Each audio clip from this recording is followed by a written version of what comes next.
Motor neuron disease ট্রিটমেন্টের বাইরেও যে সমস্ত রোগীরা রয়েছেন তাদের পরিবারের সদস্যদের ক্ষেত্রে আসলে ভূমিকাটা কতটুকু রোগীর ভালো হবার ক্ষেত্রে?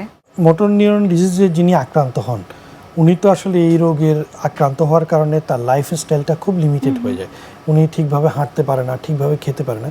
এক্ষেত্রে পরিবারের লোক যারা তার কেয়ার গিভার তাদের অবদান অনেক বেশি। যেমন একটি রুগী উনি হাঁটতে পারে না, ওনাকে একটু ধরে হাঁটালো, তারপর ধরেন বাসায় উনি পড়ে যেতে পারে, এই ধরনের সব অবস্ট্রাগলগুলো সরিয়ে দিল। অনেক এমএনডি রুগীদের খেতে সমস্যা হয়, খেতে পারে না বা ঢোক গিলতে পারে না, তাদের ক্ষেত্রে খাওয়াটা খাইয়ে দেওয়া।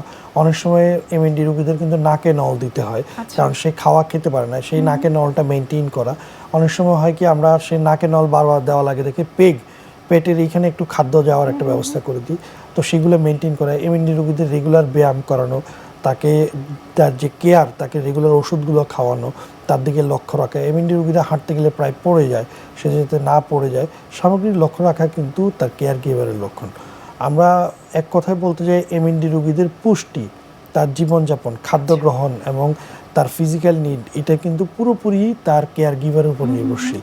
সেক্ষেত্রে এমএনডি রুগীর চিকিৎসায় তার পরিবারের সদস্যদের অবদান অপরিসীম। স্যার, আপনাকে ধন্যবাদ এবং শুভকামনা এনটিভির পক্ষ থেকে। আপনাকে এবং এনটিভিকে ধন্যবাদ। সুপ্রিয় দর্শক, এতক্ষণ আপনারা দেখছিলেন এনটিভি নিয়মিত স্বাস্থ্য বিষয়ক আয়োজন স্বাস্থ্য প্রতিদিন অনুষ্ঠানটি। আজ আমরা কথা বলছিলাম খুব গুরুত্বপূর্ণ একটা বিষয়, মোটর নিউরন ডিজিজ।